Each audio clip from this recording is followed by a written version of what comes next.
Meus irmãos, boa tarde a todos.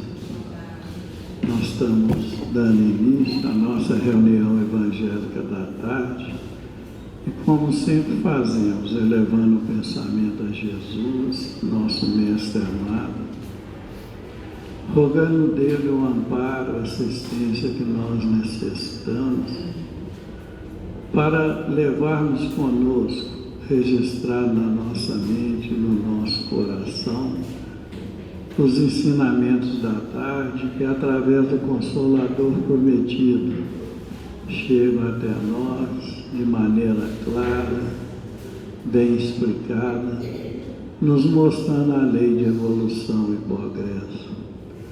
Pedimos a presença dos nossos benfeitores espirituais junto a nós, amparando e assistindo a cada um de acordo com o grau de merecimento e a sua necessidade. Ave Maria, cheia de graça, o Senhor é convosco. Bendita sois vós entre os anjos, bendito é o fruto do vosso ventre, nasceu Jesus. Santa Maria, Mãe de Jesus, rogai a Deus por nós, pobres pecadores, encarnados e desencarnados, hoje, agora e sempre, que assim seja. E em nome de Deus, nosso Pai, de Jesus, nosso bom e amado Mestre, e de Paulo de Tarso, patrão de nossa casa, de oração, estudo e trabalho, pedimos permissão para iniciarmos os estudos evangélicos de hoje, na santa e bendita paz do Senhor, que assim seja. Meus irmãos, essa tarde, por nossos estudos, as nossas reflexões, nós estamos dando sequência ao capítulo 19 do Evangelho segundo o Espiritismo, que tem o título de A Fé Transporta Montanhas. E os nossos estudos se referem ao item 8, que tem o subtítulo de Parábola da Figueira que Secou. São dos registros de São Marcos, em que ele nos conta que quando saía de Betânia, ele teve fome. E vendo ao longe uma figueira, para ela encaminhou-se a ver se acharia alguma coisa. Tendo-se, porém, aproximado, só achou folhas, visto não ser tempo de figos. Então disse Jesus à figueira: que ninguém coma de ti fruto algum. O que os seus discípulos ouviram. No dia seguinte, ao passarem pela figueira, viram que ela secara até a raiz. Pedro, lembrando-se do que dissera Jesus, disse: Mestre, olha como secou a figueira que tu amaldiçoaste. Jesus, tomando a palavra, lhes disse: Tende fé em Deus. Digo-vos em verdade que aquele que disser a esta montanha: tira-te daí e lança-te ao mar, mas sem hesitar no seu coração, crente ao contrário, firmemente, de que tudo que houver dito acontecerá, verá que com efeito acontece. São dos registros de São Marcos, capítulo 11, versos 12 a 14 e 20 a 23. Essa tarde nós contamos com a colaboração dos nossos irmãos Lucas e o Whindersson. Estamos passando a palavra ao Whindersson.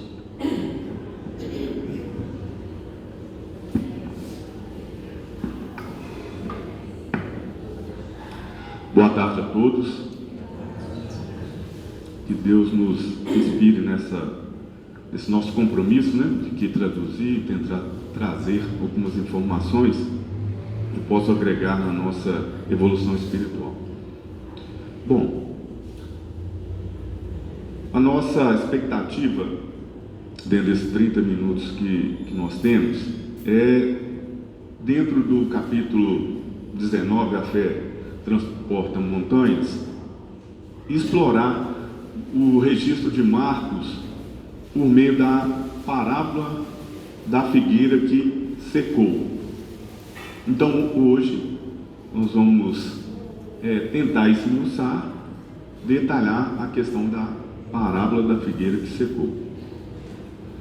E o que ressalta de imediato para a gente é poder compreender o significado das parábolas. E aí, meus irmãos e minhas irmãs, nós vamos deparar que nós estamos diante de um conteúdo cujas suas interpretações, elas são praticamente infinitas, vamos assim dizer. Porque essa parábola foi registrada no momento do ministério de Jesus, muito próximo da sua crucificação. E hoje, passado, vamos assim dizer, quase 2000 anos, nós estamos retornando aos seus estudos. E assim como nós, muitos outros já fizeram e dedicado ao estudo e à interpretação desta parábola. Assim como ao longo dos próximos anos, milênios, nós e outros irmãos retornaremos ao estudo desta parábola. E o que fica é que essas interpretações acompanham a nossa evolução em termos de conhecimento, racionalidade. E este foi o propósito das próprias parábolas. Tem uma questão aqui, a 627, no Livro dos Espíritos, que ajuda a gente fazer esse aquecimento intelectual, para que a gente possa, então, dar um espaço para a nossa mente e permitir extrair o melhor possível da mensagem. Uma vez que Jesus ensinou as verdadeiras leis de Deus, qual a utilidade do ensino que os Espíritos dão? Terão que nos ensinar mais alguma coisa? Jesus já esteve entre nós e nos deixou algumas lições. O que mais que a gente pode agregar? Por que a gente está retomando uma parábola, por exemplo? E os espíritos superiores respondem a Allan Kardec da seguinte forma: Jesus empregava a miúde, na sua linguagem, alegorias e parábolas, porque falava de conformidade com os tempos e com os lugares. Faz mister agora que a verdade se torna inteligível para todo mundo. Muito necessário é que aquelas leis sejam explicadas e desenvolvidas. Tão poucos são os que as compreendem e ainda menos os que as praticam. A nossa missão consiste em abrir os olhos e os ouvidos de todos. O ensino dos Espíritos tem que ser claro e sem equívocos, para que ninguém possa pretextar ignorância e para que todos os possam julgar e apreciar com a razão. Então, qual que é o propósito quando a gente retorna às parábolas? É tentar, no nosso contexto, esmiuçar e compreender de acordo com aquilo que nos é permitido compreender hoje. E interessante porque, imaginemos, se a gente fizer uma pesquisa muito rápida aí no Google e jogar os 10 maiores ditados populares no Brasil hoje, vai aparecer para a gente aquela sabedoria popular que a gente consegue compreender às vezes muito facilmente. Água mole e pedra dura, tanto bate até que cura. Panela velha que faz comida boa. Tem uns aí, cada macaco no seu galho. Se perguntar para qualquer um e pedir uma explicação neste contexto, eles vão entender por que surgiu essa frase agora. Qual que é o sentido dela neste momento? E assim fez Jesus. E o primeiro esforço para que a gente possa, então, entender, é quando nós vamos estudar e dedicar o estudo dessa parábola, que nos adverte esses estudos, é buscar o contexto em que, por exemplo, essa parábola foi inserida. E o que nós tínhamos então? Imaginemos vocês. Jesus estava então fazendo o seu ministério, com mais ênfase, com mais tônica. Aí já com uns 33 anos de idade, repetindo pela passagem do registro de Marcos, muito próximo da crucificação, ele havia saído então do norte, lá de Cafarnaum, Betsaida, ali, e prosseguindo com destino a Jerusalém. Então passa lá por Jericó e passa então próximo a Betânia, em direção adiante Jerusalém, em que alguns registros marcam uma distância de 3 quilômetros aproximadamente, por exemplo, essa cidade de Betânia até Jerusalém. Então nos conta aqui, pela passagem, que Jesus sai de Betânia, caminha para Jerusalém, e no meio do caminho, no diálogo com os discípulos inicialmente, ele passa por uma figueira e comenta: tenho fome, e vai em direção a esta figueira. Quando chega nesta figueira, que ele avistou por estar com folhas, ter uma folhagem mais robusta, mais destacada, ele percebe que aquela figueira não tem frutos, e comenta então que ninguém há de comer o fruto daquela figueira. Vai para Jerusalém, que alguns autores vão reportar que seria, inclusive, muito provavelmente, o domingo de Páscoa. É quando Jesus entra em Jerusalém. Interessante que, por exemplo, neste capítulo de Marcos, os versículos têm uma interrupção, porque existe uma outra mensagem, um outro evento, em que Jesus limpa o templo, na cidade. Mas no dia, aí não sabe se é no dia seguinte ou quanto tempo levou, mas assim que ele sai de Jerusalém e volta para Betânia, ele passa pela figueira e Pedro comenta com ele: olha, a figueira secou. E ele menciona, a figueira que o Senhor amaldiçoou, secou. E daí então, vem a primeira lição de Jesus nesse comentário, nesse diálogo com Pedro. Então, se você tiver fé, e você falar que essa montanha move daqui para lá, ela movimentará. Ou seja, a palavra tem poder. Ela reflete o nosso pensamento. Ela vai externalizar aquilo que nós acreditamos. Mas se eu acredito, ou confio, ou sou fiel, ou minimamente, evidentemente que as coisas não vão acontecer. Mas, como dito, as parábolas permitem para a gente hoje fazer uma série de interpretações, do qual nós temos que ter a preocupação sempre de estar vinculado a doutrina, por exemplo, a doutrina espírita, mas o ensinamento bíblico.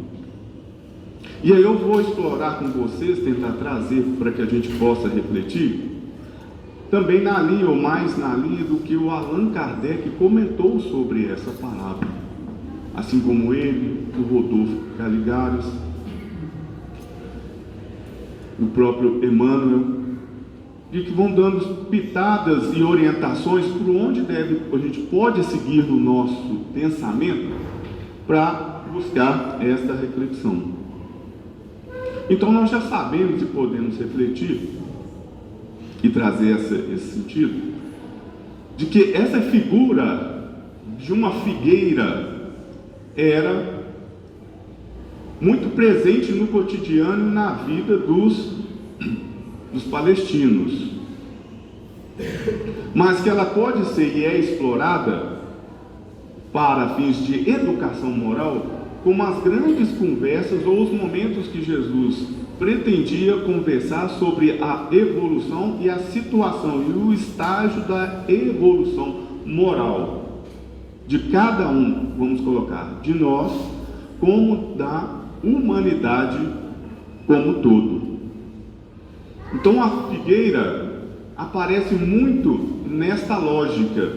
Portanto, aqui, se a gente também buscar alguns livros, nós vamos encontrar a parábola, por exemplo, da figueira estéril, a parábola da figueira na vegetação, a parábola da figueira que brotou e essa parábola da figueira que secou. Mas todas elas, de certa forma, remetem para essa reflexão e destina para a gente a seguinte pergunta: em que estágio está a nossa evolução moral? Sobretudo, moral.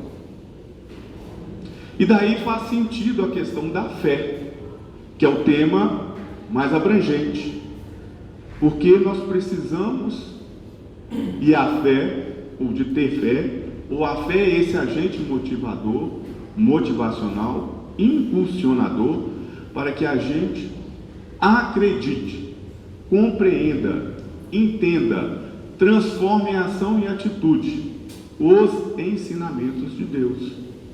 É a questão da fé divina. E aí, Kardec, na sequência, que são os itens 9 e 10, faz alguns comentários que eu tentei organizar em 3 pontos. E que nos permite tomar uma posição de tentar ocupar o espaço da figueira. Muito no sentido de que a figueira Winston, como é que ela está? A figueira Luciana, como é que ela está? A figueira Evandro, como ela está? E aí, Allan Kardec, ele consegue destacar o seguinte, que essa parábola, por vezes, ressalta alguns pontos do primeiro. Por exemplo, a questão da falsa aparência. Por que da falsa aparência?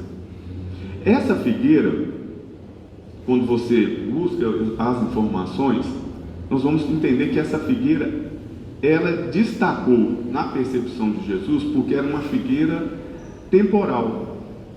Por quê? Porque a figueira começa a florar lá na Palestina no início da primavera ou no final do outono. Essa época era mais ou menos abril. Então, ou seja, ela florou mais cedo. Então ela parecia estar boa, porque na medida em que tem a folhagem, tem-se o fruto do figo. Mas o que aconteceu quando Jesus aproximou? Não tinha o fruto. Então é isto, por exemplo, que Allan Kardec começa a acentuar. A figueira que secou é símbolo do que apenas aparentam propensão para o bem, mas que em realidade nada de bom produzem. É aquilo que nós já aprendemos, né? Que a fé sem obra é a fé morta. E volta a reflexão para a gente, né? Como que está a nossa situação para essa propensão para o bem? Como está a nossa propensão para o bem? O outro ponto, que é a questão do servo inútil. Todos os homens que deliberadamente são inúteis, por não terem posto em ação os recursos que trazem consigo, serão tratados como a figueira que secou. Repetindo, todos os homens deliberadamente inúteis, ou seja, por iniciativa própria, por ação própria, por não terem posto em ação os recursos que trazem consigo. Olha que interessante. Que recurso cada um de nós trazemos com nós mesmos. Mas os recursos do ponto de vista moral. Que recursos que eu trago comigo? E o que eu tenho feito desses recursos? E se deliberadamente, conscientemente, eu não faço nada. Eu não tenho feito nada. Está aqui. O que ele vai comentar? Serão tratados como a figueira que secou. Tem uma questão a 657 que trata justamente disso também e reforça essa nossa compreensão, que é o tal da questão da vida contemplativa. Tem perante Deus algum mérito os que consagram a vida contemplativa? uma vez que nenhum mal fazem e só em Jesus pensam? Ou seja, será que tem algum problema a gente ficar só contemplando? Ficou muito difícil, é possível detalhar? Nós estamos sempre ouvindo aqui, aprendendo ou tentando aprender que, por exemplo, que eu tenho que ter paciência. Aí eu aprendo aqui o que é paciência, autocontrole, autodomínio. Pois bem, entendi, compreendi. Mas o que eu vou fazer com isso?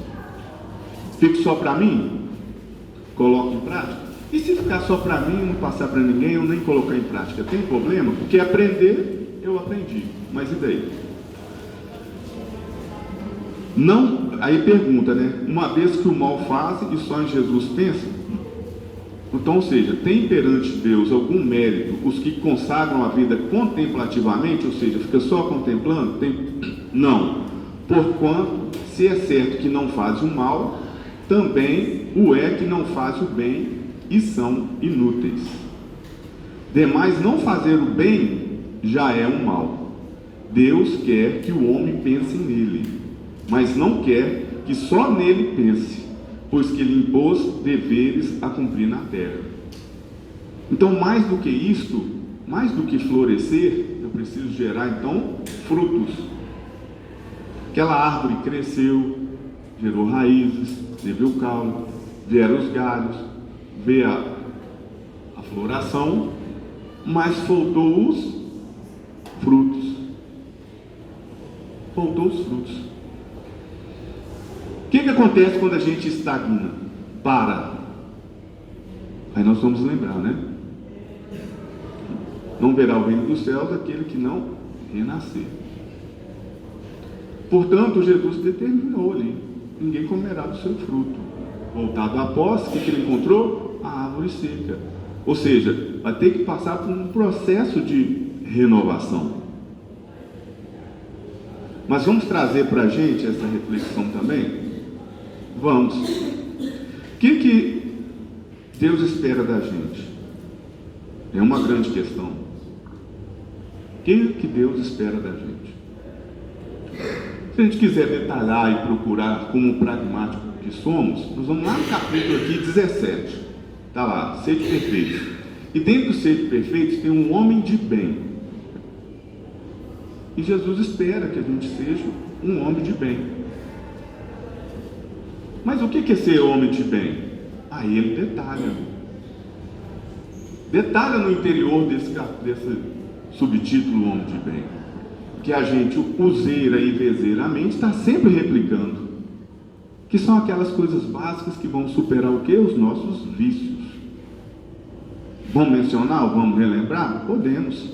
Bondade, tranquilidade, paciência, fé no futuro, esperança, paciência, tolerância.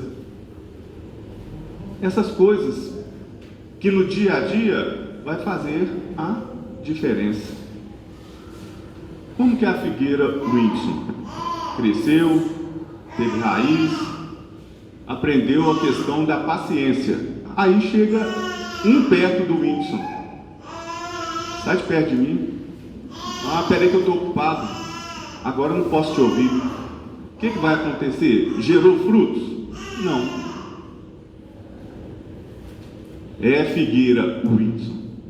Ninguém comerá dos teus frutos. Infelizmente, você vai ter que, no nosso caso, reencarnar em outros mundos para poder passar por provas e expiações para trabalhar o fruto da paciência. O que nós estamos vendo, meus irmãos e minhas irmãs? Deus, Jesus, vai nos visitar ou nos visita todo dia.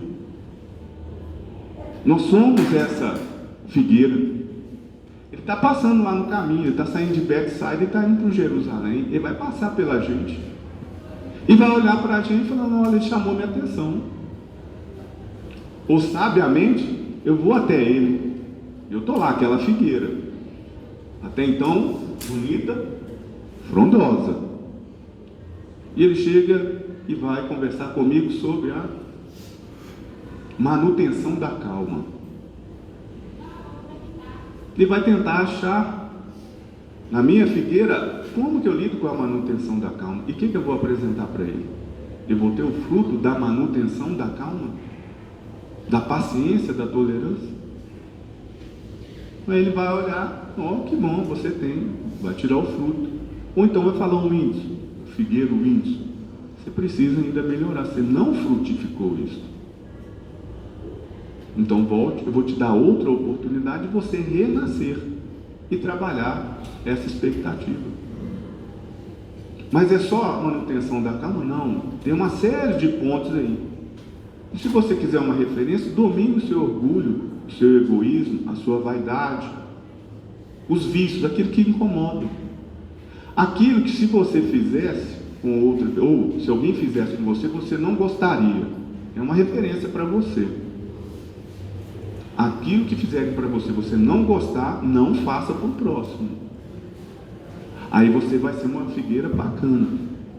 Posso prosseguir o meu caminho? Que eu preciso de chegar em Jerusalém.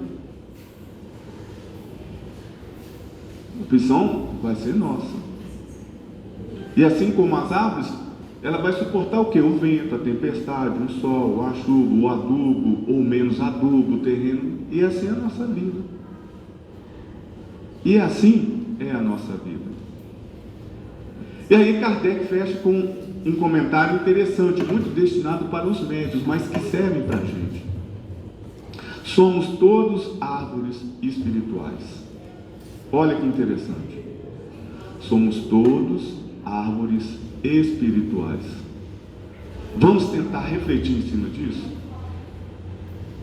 Em tempos atuais de renovação social, e nós estamos passando pelo mundo de provas e expiações. Cada um de nós tem as nossas questões para resolver. Né? Cabemos-nos servirmos de árvores destinadas a fornecer alimento espiritual a todos os irmãos. Então, seja, quão bom é, na medida em que eu aprendo aqui, por exemplo, que o silêncio é uma prece. Está escrito aí, ó, o silêncio é uma prece, o silêncio é uma prece. Que bom que eu aprendo isso e vou lá para o meu local de trabalho, meu colega do lado está estressado, meu patrão está estressado. Mas eu faço do silêncio um momento de calmaria, em que em vez de brigar e fomentar a discórdia, eu pacifico. Mas eu já aprendi isso também com outro nome, bem-aventurados, brandos e pacíficos. Neste momento que eu mantenho o silêncio por 5 minutos, o que eu estou fazendo? Eu estou sendo uma árvore espiritual. Eu estou dando acolhida, estou gerando bom fruto para o próximo que me procurou. Num contexto que nós sabemos de provas e expiações, é contexto de muito turbilhamento, de muito conflito. E precisamos encontrar essas árvores, que muitas vezes estão onde, gente? No nosso lar. Não é verdade? Com o pai, a mãe, o irmão e a irmã. E como está a nossa árvore? Então, há 2000 anos praticamente, Jesus está colocando isso para a gente. E que bom que nós estamos tendo a oportunidade de hoje, por exemplo, refletir como está a nossa árvore. A nossa árvore vai secar? Nós vamos deixar a árvore secar? Se desperdiçarmos as oportunidades advindas com o conhecimento, ou seja, este conhecimento, conhecimento da Boa Nova, nós estamos resgatando o Evangelho de Marcos, né, adensando com os comentários de Kardec, com os livros dos Espíritos, com o comentário de Rodolfo Caligás, ou seja, nós estamos adensando a essas informações. Seremos iguais à figueira estéril, à figueira que seca, se desperdiçarmos as oportunidades que aparecerem na nossa frente. E Jesus passa o nosso caminho? Todo dia passa. O que nós podemos lembrar? Lembra daquele comentário, né? Se você fizer um desses pequeninos que te procuram, é a mim que está sendo feito. E quantas oportunidades, como o próprio Espírito de Cárita comenta, né? Na volta matinal que eu dei hoje, encontrei uma série de situações difíceis. é as crianças no colo da mãe chorando, é os mais velhos pedindo alimento, e aí segue. Cada oportunidade que nós temos é a presença de Deus conversando com a gente, assim como Ele foi até a figueira. E aí, meus irmãos, para encerrar, eu vou trazer aqui uma parábola, vamos assim, né? Podemos dizer, dentro desse contexto, mas que eu também achei muito interessante e foi praticamente, vamos dizer, ao léu, se não inspirado. Eu peguei hoje pela manhã esse livro do Chico Xavier, que é Lindos Casos, né? De Chico Xavier. Aí abri inadvertidamente. Aí caiu uma passagem que a gente pode chamar, hoje no nosso contexto, quase como uma parábola, né? O título é: Você já serviu de ponte, Chico? Então foi uma pergunta, uma passagem que Chico registrou para a gente. Bem ensinou Emmanuel: a natureza é sempre o celeiro abençoado de lições maternais. Em círculos de serviço, coisa alguma permanece sem propósito, sem finalidade justa. Nela, ou seja, na natureza, né, vemos o ensino de tudo, qualquer elemento, qualquer coisa, o quadro de uma paisagem, a árvore, o rio, a fonte, o estrume, tudo nos dá uma lição. Quando vestidos com a virtude da humildade, sem visões estreitas, lemos o livro de Deus, ou seja, o livro de Deus está na natureza. Se a gente observar a natureza nesta forma que Emmanuel está comentando, nós veremos o que Jesus, o que Deus nos destina e quer da gente. Falávamos ao Chico sobre esses assuntos ao passarmos sobre uma ponte, literalmente uma ponte.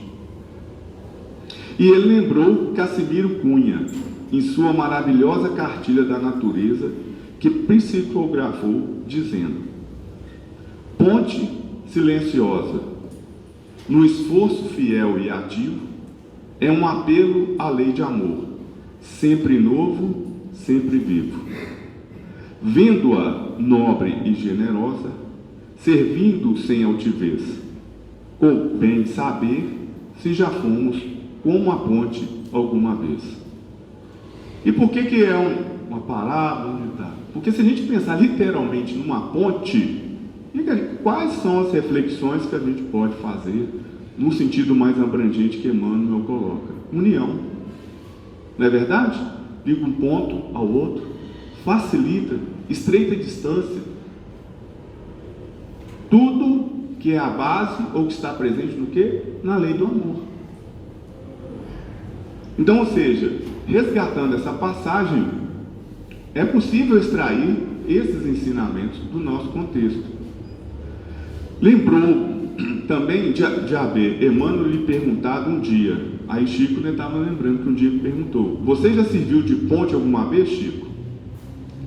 E ele silenciara, né?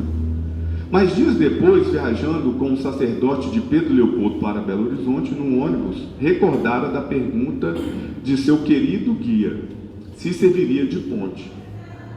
Com uma hora de boa conversa, repartiu com o irmão, ou seja, o sacerdote e companheiro de viagem, o que já havia ganho em termos de conhecimento espírita. Sentiu que fora ponte para que o servo do Cristo, em tarefa testemunhal, ganhassem a outra margem do conhecimento novo com um amigo celeste e se sentisse maravilhado.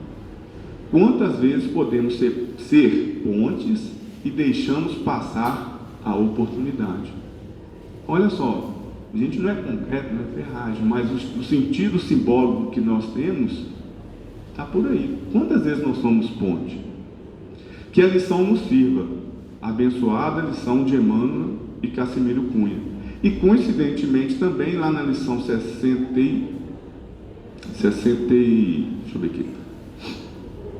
36 fala dessa passagem do que foi essa viagem. Viajando com o irmão sacerdote, que ele comentou, e aqui ele detalha o que foi essa lição.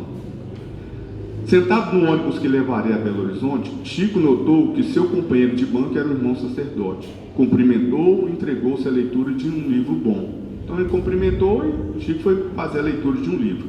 O sacerdote também correspondeu-lhe o cumprimento. Abria um livro sagrado e ficara a ler. Então o sacerdote estava lendo um livro e o Chico também indo para Belo Horizonte. Em meia viagem, passou o ônibus perto de um lugarejo embandeirado que comemorava o dia de São Pedro e São Paulo. O sacerdote observou aquilo e depois, virando para o Chico, comentou: vejo essa festividade em honra de dois grandes santos, e neste livro leio a história de São Paulo, cujo autor lhe dá proeminência sobre São Pedro. Não se pode concordar com isso. São Paulo é o príncipe dos apóstolos, mas São Pedro recebeu de Jesus as chaves da igreja. O Chico, delicadamente, deu sua opinião e fez, de forma tão simples, revelando grande cultura, que o sacerdote, que não sabia com quem dialogava, surpreendeu-lhe e perguntou: o senhor é formado em teologia ou possui algum curso superior?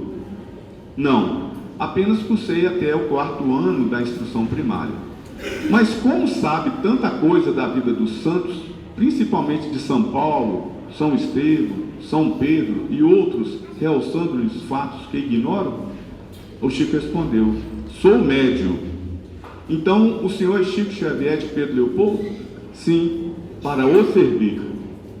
Então permita-lhe que escreva e prometa responder minhas cartas, pois tenho muitas coisas para lhe perguntar. Faça-me este favor. Afinal, verifico que Deus nos pertence. Pode escrever de bom grado, responder-lhe-ei. Assim trabalharemos não apenas para que Deus nos pertença, mas que pertençamos também a Deus, como nos ensina o nosso benfeitor Emmanuel. E sempre Chico recebia as cartas dos irmãos de todas as crenças, particularmente os sacerdotes bem intencionados, como o irmão com quem viajou e de quem lhe tornou amigo. E tanto quanto lhe permitia o tempo, lhe respondia, e nas respostas ia distribuindo pão espiritual a todos os famintos, ovelhas de grande redil, em busca do amoroso e divino pastor que é Jesus. Então ele serviu como ponte. A figueira dele secou? Não, foi uma árvore espiritual que ajudou aquele irmão, aquele sacerdote a progredir. Então, meus irmãos, desculpa eu avançar do tempo, viu, Lucas? Passei um pouquinho.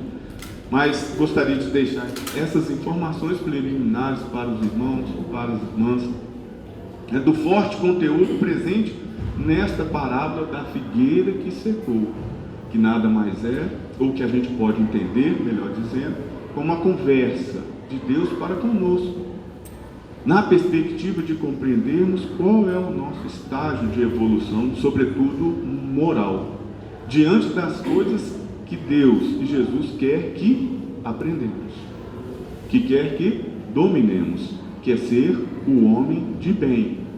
Sendo o homem de bem, nós vamos também gerar bons frutos e assim ajudar uns aos outros, que é a base da nossa renovação e a base da transformação desse mundo de prova e expiação num mundo melhor, do qual nós já sabemos que é um mundo de regeneração. Que Deus ampare a todos.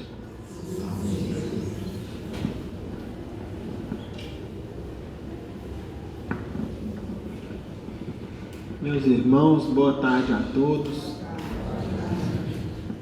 Essa lição de hoje, a respeito da figueira que secou, nós vamos perceber como que Jesus se utilizava de símbolos da natureza para nos deixar lições tão valiosas, demonstrando a grandeza e a sabedoria do Cristo.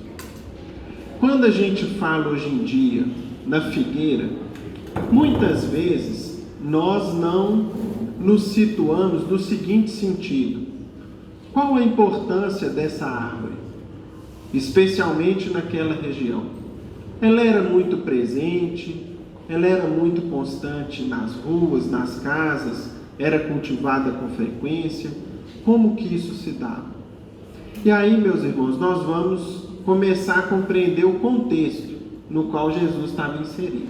Pelo seguinte: a figueira é a árvore que produz um fruto muito doce e agradável, que vem a ser o quê? O figo. E não sei se os irmãos sabem, mas o figo tem uma característica muito interessante, especialmente para aquela região árida que se constitui como sendo a antiga Ásia Menor, atual Turquia, bem como a Palestina, o norte da África. São regiões marcadas por que tipo de clima, por que tipo de quadro da natureza? Muitas vezes frio, muitas vezes áridas, às vezes tanto frio quanto árida, e apresentando vastas regiões de deserto, onde os viajantes, por exemplo, precisavam, durante uma longa jornada, uma longa caminhada, precisavam o quê? Se alimentar. Pois bem, e o figo, nesse aspecto, ele é um tipo de fruto que pode ser guardado e consumido, mesmo depois que ele resseca, se desidrata um pouco, e você pode levá-lo para consumir daí a alguns dias. Tal como um fruto, meus amigos, que não sei se todos conhecem, mas que eu fiz o seguinte: eu passei no supermercado hoje de manhã para trazer para vocês. Veja se vocês conhecem esse frutozinho aqui, ó. Quem conhece? Damasco? Não, a tâmara. Não é comum aqui no Brasil. É um fruto que nós não vemos com frequência. E aqui ele já está desidratado. E é um dos alimentos mais comuns nesses países e nessas regiões, porque era ele que os viajantes do deserto guardavam consigo 10, 20, 30, 40, 60 dias para poder de vez em quando ter o que comer. Tinha geladeira na época? Tinha barzinho ou restaurante na beira da estrada para te servir? Não, né? Hoje em dia a gente vai para Guarapari, vai para Cabo Frio, vai para Montes Claros, tem um tanto de lugar para a gente parar, fazer um lanche, comer alguma coisa, ir no banheiro, mas naquele tempo, quem viajava pelos caminhos ermos da natureza, precisava ter recursos para se manter. E tal como acontece com a tâmara, o figo também se desidrata e se come depois de alguns dias, sem que ele nos faça mal. Então, conhecida essa primeira característica do figo, e aí a gente entende a importância que ele tinha, o carinho que as pessoas tinham por ele, ao ponto, meus irmãos, dele ser considerado uma das 7 plantas sagradas da Palestina pelo povo judeu, que consideravam, tal como o figo, o trigo, a uva, a tâmara, justamente por se adaptar àquela região e ser tão útil à alimentação das pessoas. O que nós vamos entender aqui hoje, em primeiro lugar? Qual era o contexto bíblico de quanto foi que Jesus contou essa história? O que tinha acontecido antes? O que viria depois? Nós vamos entender isso primeiro. O Ix falou ali rapidamente, mas nós vamos contar com um pouco mais de detalhe o que aconteceu antes. Jesus vinha para a sua última viagem até Jerusalém, na qual ele já sabia, conforme as profecias, os profetas antigos falavam, ali ele iria ser o quê? Perseguido, humilhado, injustamente julgado e morto pelos homens. O mestre já sabia disso. E tudo, portanto, daqueles últimos dias tinha um significado especial. Jesus estava o quê, meus irmãos? Se despedindo. Ele estava deixando as últimas lições. E tinha uma lição importante que ele precisava deixar, que era a seguinte: Jesus chega em Jerusalém num dia de domingo, o domingo que antecede a Páscoa, que normalmente a religião católica deu inclusive uma data importante para esse domingo. Vamos ver, quem sabe, qual que é o domingo que antecede o domingo de Páscoa? Domingo de Ramos. Por que esse nome? Vamos entender. Jesus chega em Jerusalém e um pouquinho antes de Jerusalém, ele manda 2 discípulos entrarem na cidade e buscarem um jumentinho e a jumenta, mãe desse jumentinho, que ele já sabia que estava preso lá num determinado lugar. Os discípulos vão, pedem os jumentos emprestados, que seriam devolvidos depois. Jesus então monta naquele jumentinho, tal como estava escrito também nas profecias que anunciavam o Messias. E ele então, ao entrar em Jerusalém, foi recebido com festa. O que as pessoas faziam? Pegavam ramos de árvores e jogavam pelos caminhos que Jesus ia passar. Por isso, domingo de Ramos. Jogavam perfumes, jogavam ramos de planta, flores, como que atapetando o caminho do Mestre. Era uma forma carinhosa de se receber alguém que se considerava superior. E assim foi a chegada de Jesus em Jerusalém. E naquele primeiro dia dele em Jerusalém, teve um fato importantíssimo, que inclusive muitas pessoas tomam como se fosse um acesso de ira de Jesus, quando na verdade nós sabemos que o Mestre não tinha raiva no coração dele. Jesus foi enérgico. Ser enérgico é diferente de sentir raiva ou de usar da violência. O que o Cristo fez? Ele chegou até Jerusalém e foi até o templo. Como era tempo de Páscoa, o que os judeus procedentes das mais diversas regiões do mundo faziam naquele tempo? Viajavam até Jerusalém, porque a Páscoa era a grande festividade dos judeus. Relembrando, meus irmãos, o que eles relembravam, o que eles comemoravam? A libertação enquanto escravos do povo egípcio. Então, todos os anos, na Páscoa, juntavam-se os judeus das mais diversas origens e locais, iam até Jerusalém e a cidade ficava repleta de gente. E havia um ponto central para onde eles iam, que era o epicentro da reunião do povo judeu. Qual era? O Templo de Salomão, lá no alto do Monte Moriá, na cidade velha da atual Jerusalém, na qual hoje em dia não existe mais o Templo de Salomão, porque 700 anos depois, 70 anos depois o templo foi destruído, nós vamos ver isso daqui a pouquinho, e cerca de 600 a 700 anos depois, o povo muçulmano construiu lá um dos seus principais locais de adoração, porque eles consideram que lá Maomé subiu para os céus, que é o chamado Domo da Rocha. É um templo existente em Jerusalém. Se vocês virem uma foto de Jerusalém, vocês vão se lembrar de uma igreja cuja abóbada é toda dourada de ouro. Aquilo é um templo muçulmano. E, para acentuar o conflito religioso, onde eles construíram? Exatamente onde era o templo de Salomão, lá no Monte Moriá. E por isso que judeus e muçulmanos até hoje têm os seus problemas de se entender, né? Os dois julgam que ali é um local sagrado da fé e disputam ardentemente aquele local do mundo. Pois bem, quando Jesus chega no Templo de Salomão, estavam chegando ali povos estrangeiros de todas as procedências, judeus e até mesmo gentios. Quando ele chega no templo, meus irmãos, o que o templo era? Um grande mercado público, dentro do templo, dentro da igreja. É como se vocês imaginassem se a gente montasse aqui dentro do solar o mercado central de Belo Horizonte. Sendo que, o que era o comércio principal que era feito no templo?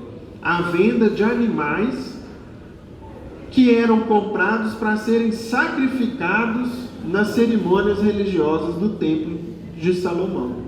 Ou seja, o culto religioso da época, a gente ia no culto, aí eu comprava, me dá aí um pombo, me dá aí um cabrito, né? Me dá aí uma cabra, uma ovelha, que hoje eu vou sacrificar aqui para mim pagar um pecado que eu cometi, ou para mim agradecer a Deus. E assim, meus irmãos, era um comércio enorme que se tinha de animais para serem sacrificados no templo. E mais, como eram estrangeiros de várias origens, tinha lá uma série de cambistas que trocavam moeda do país de origem pela moeda usada no templo de Salomão, e aquilo ali então era uma atividade comercial intensa. O que Jesus fez? Você se lembra? Jogou tudo para o alto. Saiu de banca em banca jogando para o alto, tirando aquilo tudo, e ninguém contestou o mestre. Ninguém teve autoridade para interromper o que Jesus estava fazendo, e o Cristo então advertiu a todos falando o seguinte: vocês deturparam o templo de Deus. Essa casa, esse templo existe, não é para essa finalidade, e vocês deturparam tudo.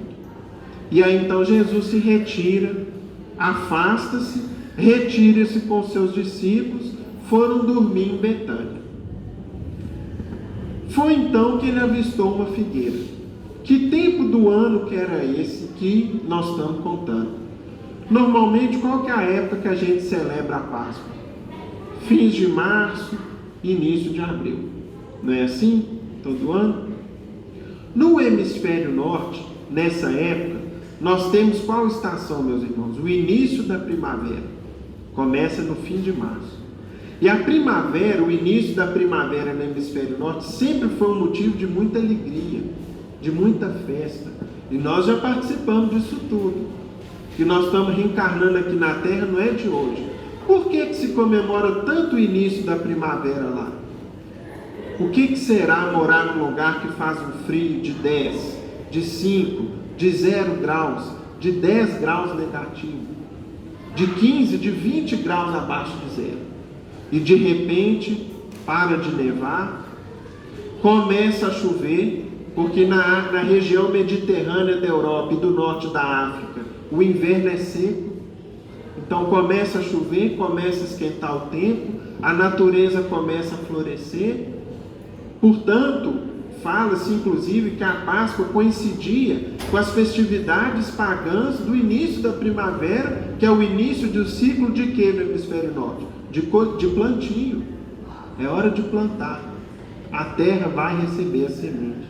Eis que o semeador saiu a semear. Palavras do Cristo também. E portanto, nessa época, início de abril, o tempo começa a esquentar.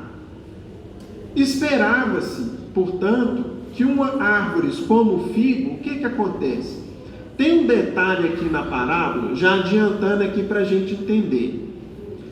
Tem um detalhe aqui na parábola que outro dia uma das minhas filhas me perguntou, eu não soube explicar para ela. Eu vou reler para a gente entender, vejam bem. Quando saíam de Betânia, ele teve fome. E vendo ao longe uma figueira, para ela encaminhou-se a ver se acharia alguma coisa, algum fruto. Tendo-se, porém, aproximado, só achou folhas, visto não ser tempo de figo. Vejam só. Então disse Jesus à figueira, que ninguém coma de ti fruto algum, o que seus discípulos ouviram. No dia seguinte, ao passarem pela figueira, viram que secou até a raiz. Então vamos lá. O que ela me perguntou? Ela falou o seguinte: pai, mas espera aí. Se não era tempo de figo, igual está aqui na letra evangélica, por que Jesus foi procurar figo na figueira e não achando figo, ele fez que a árvore secasse? E aí nós vamos entender o porquê. A pergunta dela foi ou não foi inteligente? Ela prestou atenção no detalhe. Vamos entender o porquê. Eu precisei pesquisar e hoje que eu fui entender isso. Vejam, meus amigos, como que o Evangelho é maravilhoso e cheio de detalhes que a gente vai descobrindo com o tempo. A figueira é uma árvore caducifólia. Vocês sabem o que é isso? Uma árvore caducifólia é uma árvore que perde as suas folhas em episódios de muito frio ou de tempo seco. Então o que acontece com a figueira? Quando chega o frio, ou se tem muitos dias ali sem chuva, sem receber água, ela perde as folhas todas. O que é isso, meus irmãos? Nós sabemos que é um mecanismo de defesa da planta, porque a folha é uma superfície que transpira, e se ela mantivesse as folhas, ela ia perder a água, de repente ela iria perder o seu próprio sustento, iria desidratar-se e morrer. A árvore secaria. Então o que ela faz? Ela solta as folhas, perde as folhas, e volta a enfolhar-se quando volta a chuva e quando o frio extremo passa. Se Jesus chegou, viu uma figueira ao longe e viu ela já cheia de folhas, significa que ela já recebeu calor, que ela já recebeu água. E mais, embora a principal florada dela seja no início da primavera, e portanto os frutos mais suculentos e maiores vão aparecer no fim da primavera, a biologia nos explica que junto com o processo de enfolhamento formam a primeira safra dos frutos da figueira. Os figos menorzinhos aparecem junto com as primeiras folhas. Por isso Jesus foi procurar figo na figueira. Porque junto com as folhas, após o processo de enfolhamento daquela árvore, deveriam vir os primeiros frutos também, embora não tão suculentos, tão grandes e apetitosos, mas os primeiros figos sempre aparecem junto com as primeiras folhas. E Jesus marchou. E aí o mestre, o que ele fez? Ele seca a figueira. O poder magnético, as forças que Jesus manipulava, ele seca a figueira. E aí, meus amigos, ele deixa duas grandes lições para a gente. Primeira, a força que tem a fé, o pensamento e as nossas palavras. Nós temos uma força dentro de nós que a gente não imagina, que às vezes é usada para o bem, às vezes é usada para o mal. Quem aqui que já teve a experiência de receber uma visita em casa, a pessoa olhar uma planta que a gente tem em casa, nossa, que planta linda, e às vezes com olhos de inveja, de desejo, no outro dia ou passado alguns dias, o que às vezes acontece com aquela planta, gente? Ela seca. Nossa Senhora, olha lá, né? Secou minha planta aqui, secou minha outra planta ali. O que é isso? É isso aqui, está no Evangelho. É o poder que a gente tem dentro de nós, que nesse caso foi usado no mal, porque foi orientado com o sentimento de inveja, né? De querer possuir algo que não é nosso. Ao invés de falar, que planta linda, meus parabéns, você cultiva muito bem, que mão boa que você tem. Eu fiquei desejando tanto aquilo que eu sequei a planta de alguém. É isso aqui que Jesus exemplificou para nós. Agora, da mesma forma que a gente usa isso, infelizmente, de maneira intencional ou não para o mal, tal como nesse exemplo, todo dia, às vezes, a gente usa isso para o bem. Vocês querem ver como? Lá em casa, eu sempre tive o hábito, e eu continuo ensinando meus filhos o seguinte: acordou pela manhã, encontrou-se com o pai e com a mãe, o que é a primeira coisa que o filho tem que fazer? Bênção, pai. Bênção, mãe. E naquilo ali a gente faz o oposto do que a gente faz com a plantinha que a gente seca. A gente vira para o filho e para a filha e fala o seguinte: Deus te abençoe, meu filho. Qual a força que isso tem? Qual o poder que isso tem de guardar, de proteger o filho, de prevenir de uma doença, de ajudá-lo, de fortalecê-lo? Com o tempo a gente vai percebendo. Principalmente aqueles que não têm mais um paizinho ou uma mãezinha para poder pedir a bênção. Meu Deus, que saudade de pedir bênção ao meu pai, minha mãe, receber um beijo, um abraço dele e aquela vibração boa que ele me dava com a qual eu começava o dia. É esse mesmo poder, para o bem ou para o mal, depende de nós, como que nós vamos orientar. Agora, qual foi a segunda grande lição de Jesus? A segunda grande lição de Jesus foi o seguinte: muitas vezes, igual o Índio falou ali para a gente, nós somos que nem uma figueira. Em que sentido? Temos raízes fortes, temos um caule vigoroso, temos suprimento de água, temos sol à nossa disposição, temos o vento que faz com que a gente receba ali os benefícios de um clima mais ameno, ou da polinização. Temos tudo que está nos dando condições de quê? De frutificar. Entretanto, eu tendo tudo, eu não sou capaz ainda de frutificar. Em que sentido? Nós temos saúde, nós temos inteligência, nós temos a nossa mente, o nosso mundo íntimo mental em ordem, porque nós não estamos entre os nossos irmãos que estão com problemas de alienação mental. Nós temos conhecimento, nós temos às vezes recursos materiais, nós estamos que nem a figueira que está recebendo tudo que ela precisa para produzir frutos.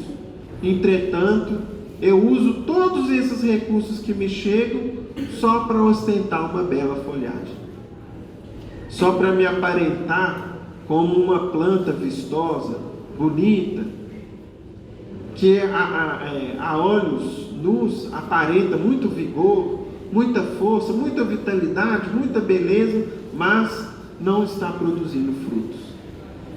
Observe, meus irmãos, uma coisa muito interessante da natureza.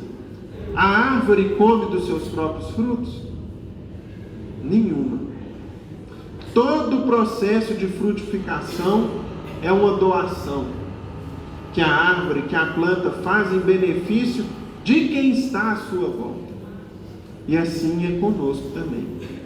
E todo o ciclo da planta, que começa na semente e termina na semente, tem o seu ápice o quê? No fruto.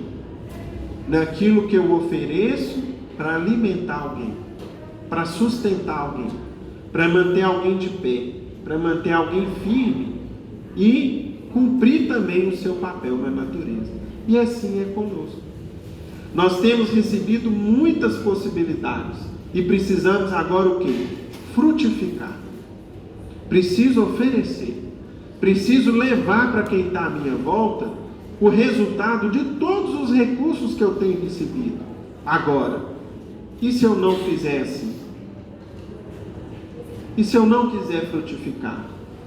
Eu tenho essa opção? Eu tenho. Só que o que aconteceu com a figueira que não frutificou? Secou. Perdeu-se. Ela não cumpriu o seu grande papel. E assim, meus irmãos, quem não produz bons frutos está fadado a perecer. Observe que nessa mesma ocasião em que Jesus chegava a Jerusalém, ele via no templo de Salomão o quê? Uma grande árvore, uma escola capaz de ensinar muita coisa para as pessoas, mas que perdeu a sua finalidade. O templo de Salomão desviou-se no comércio, na venda de indulgências, no câmbio de moedas que era feito lá dentro, na preocupação com o volume de doações que chegavam ali para sustentar uma classe de sacerdotes. Perdeu o seu objetivo. E o que acontece depois com o templo de Salomão e com Jerusalém? Perece. Vejam no Evangelho de Lucas o que Jesus falava quando ele chega em Jerusalém no domingo de Ramos. Vejam só, já perto de Jerusalém, ao contemplar a cidade, Jesus chorou por ela, dizendo: se ao menos nesse dia que ainda te é concedido, conhecesses aquele que te pode trazer a paz. Mas, por ora, tudo isso se conserva oculto aos teus olhos, porque infelizes dias virão, em que teus inimigos levantarão trincheiras ao teu derredor, te colocarão sob cerco e te apertarão de todos os lados, em que deitarão-te por terra, bem como a quantos de teus filhos que estão dentro de ti, não deixando em ti pedra sobre pedra, por não teres conhecido o tempo de sua visitação. Ou seja, Jesus fez a profecia de que chegaria um dia em que Jerusalém seria destruída, bem como o templo de Salomão, e não ficaria pedra sobre pedra. Por quê? Era a figueira estéril. Haviam desviado-se, por exemplo, através do farisaísmo, para questões mínimas, colocando os mandamentos divinos abaixo das tradições que eles mesmos estipularam, fazendo com que o povo se perdesse. Ou seja, as pessoas acreditavam que adorar a Deus era comprar um animal para ser sacrificado, gastar um dinheiro e estava tudo certo. E não é isso. Eles deveriam estar ensinando, por exemplo, que os 10 mandamentos contidos na lei de Moisés tem ampla significação, o que os profetas vieram ensinar. Entretanto, essas questões ficaram o quê? Em segundo plano. E por isso, Jerusalém também secou, como aconteceu com a figueira.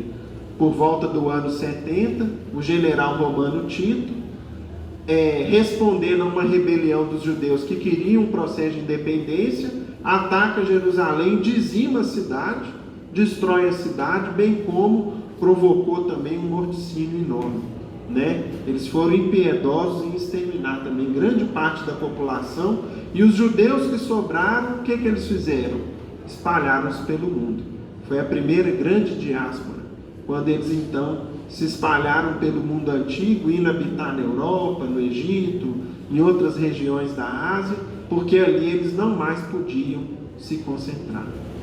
Então, meus irmãos, nós precisamos refletir nisso com muito carinho.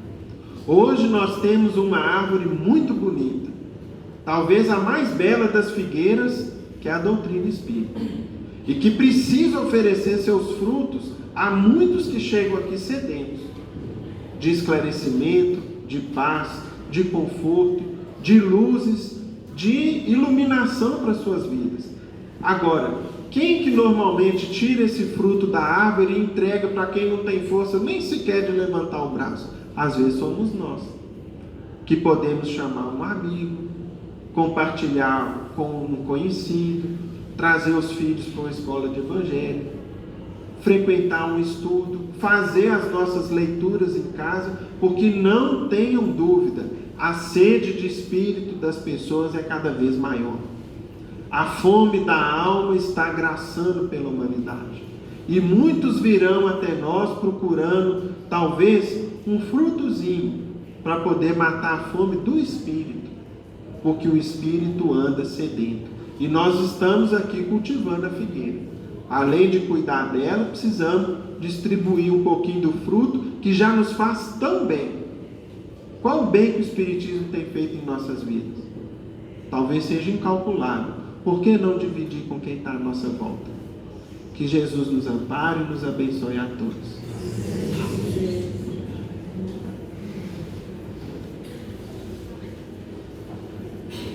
Querido Mestre Jesus, nós nos sentimos esclarecidos, amparados, assistidos por essa oportunidade de encontrarmos reunidos em vosso nome, estudando o Consolador prometido, a doutrina espírita, que vem aumentar o nosso conhecimento a respeito da vida, a respeito de Deus, a respeito da criação. São lições que nos lembram, Senhor, a parábola dos talentos, que nos mostram que todos nós nascemos ricos de talentos, a fim de produzirmos bons frutos na sociedade em que nós vivemos. Que as lições da tarde permaneçam vivas em nosso coração, na nossa mente, a fim de compartilharmos esses ensinamentos com todos aqueles que fazem parte da nossa caminhada evolutiva. Abençoe-nos a todos, Senhor, de acordo com o grau de merecimento e a necessidade de cada um. Pai nosso que estais nos céus, santificado seja o vosso santo nome. Venha a nós o vosso reino, seja feita a vossa vontade, assim na terra como nos céus. O pão nosso de cada dia dai-nos hoje.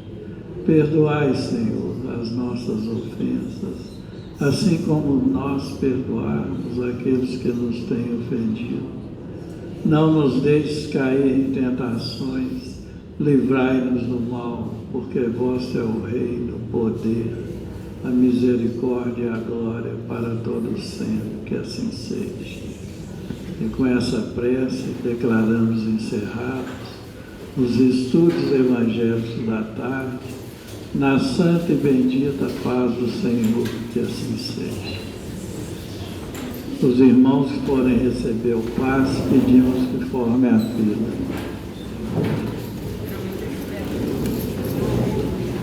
Tem médico para adulto e criança? Quem for receber a ficha, permaneça sentado.